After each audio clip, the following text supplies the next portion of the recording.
के रूप में देखा जाता है और नवरात्रा के दिनों में तो साक्षात उसे घर घर में पूजा जाता है।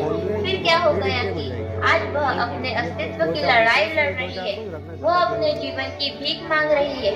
अरे बेटी तो हर घर की शान है, उसी से घर में रोशनी है। बेटी तो घरों को जोड़ती है। तो आइए बेटियों के सम्मान में हम एक नाटक। मुन्ना को कहीं देखा क्या? पता नहीं सुबह सुबह कहाँ चला गया। अभी उसने कुछ खाया भी नहीं, दूध भी नहीं पिया और स्कूल जाने की तैयारी भी तो करनी है। नहीं माँ, मैंने तो मुन्ना को नहीं देखा। मैं तो सुबह से बर्तन ही धो रही हूँ। माँ, मुझे भी स्कूल जाना है।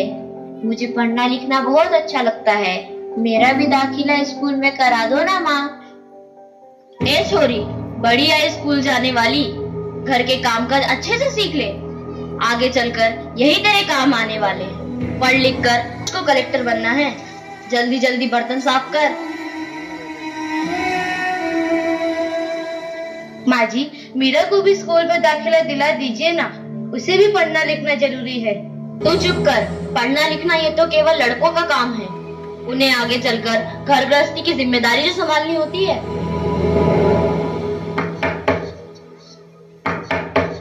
अरे क्या हो रहा है? कौन किसकी जवाबदारी संभाल रहा है और हमारी मीरा बेटी क्यों रो रही है? देखिए ना डॉक्टर दीदी, दादी मुझे स्कूल ही जाने नहीं देती। कहती है तुझे पढ़ लिख कर क्या करना है, आगे चल के चूल्हा चौका ही तो संभालना है। अरे यह तो बहुत गलत बात है माँ जी। क्या आपको नहीं लगता कि हम बेटियां भी पढ़ लिख कर आगे बढ़े? आज समाज बहुत आगे बढ़ गया है माँ जी। आप किस दुनिया की बात कर रही हैं? हम 21वीं सदी में जी रहे हैं। मैं आज ही टीचर दीदी से बात कर मीरा का दाखिला स्कूल में कराती हूँ। और हाँ, मैं तो यहाँ इसीलिए आई थी कि मुन्ना को पोलियो ड्रॉप दिया कि नहीं। जगह जगह इसके कैंप लगे हैं। अच्छा हुआ बहन जी आप आ गए। अब मुन्ना को पोलियो ड्रॉप भी दे देंगे और मैं इसे स्कूल भी पहुँचा दूंगी। अच्छा मीरा, अब तुम रोना नहीं, तुम जरूर स्कूल जाओगी और एक दिन पढ़ लिख कर मेरी तरह बहुत अच्छी डॉक्टर बनोगी। ठीक है बेटा?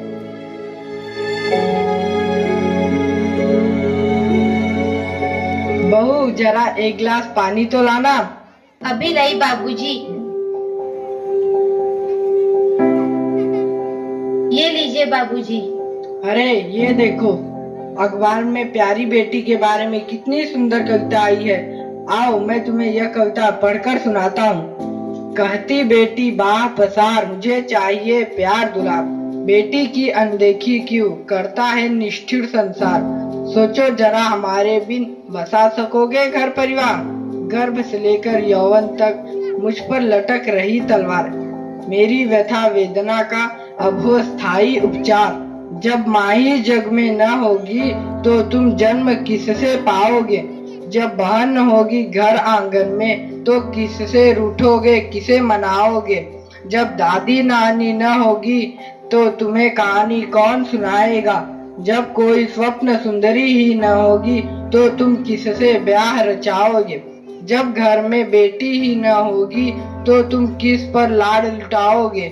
जिस दुनिया में स्त्री ही न होगी उस दुनिया में कैसे रह पाओगे। जब तेरे घर में बहू ही न होगी तो कैसे वंश आगे बढ़ाओगे। नारी के बिन जग सुना है, तुम ये बात कब समझ पाओगे। हाँ तो भाग्यवान, कैसी लगी यह कविता, है ना मजेदार? काहे की मजेदार कविता मुझे नहीं आई पसंद। अरे कोई घर में है क्या? ये टीचर दीदी, हम आप ही का इंतजार कर रहे थे। हाँ, जरा मैं कुछ दिनों के लिए बाहर चली गई थी, इसलिए यहाँ नहीं आ पाई। डॉक्टर बहन जी कह रही थी आपने मीरा का अभी तक दाखिला नहीं कराया। ये तो बहुत होनहार छात्रा है, हमेशा अच्छे अंक लेकर उत्तीर्ण होती है। हाँ, मैं भी तो यही चाहती हूँ कि मीरा स्कूल जाए, खूब पढ़े, और मेरी यहाँ सुनता कौन है। हाँ, खूब पढ़ाओ लड़की को और बाहर भेजो। जब कुछ गलत सलत हो जाएगा ना तो मुंह छुपाने की भी जगह नहीं मिलेगी। अरे माँ जी, आप कहाँ की बात कहाँ लेकर बैठ गए।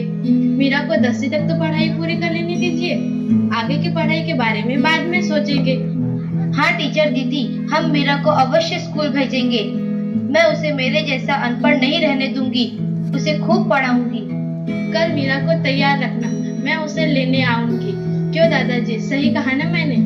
हाँ हाँ बेटा, बिल्कुल सही कहा। मैं तो कब से कह रहा हूँ कि मीरा को भी स्कूल जाने दो।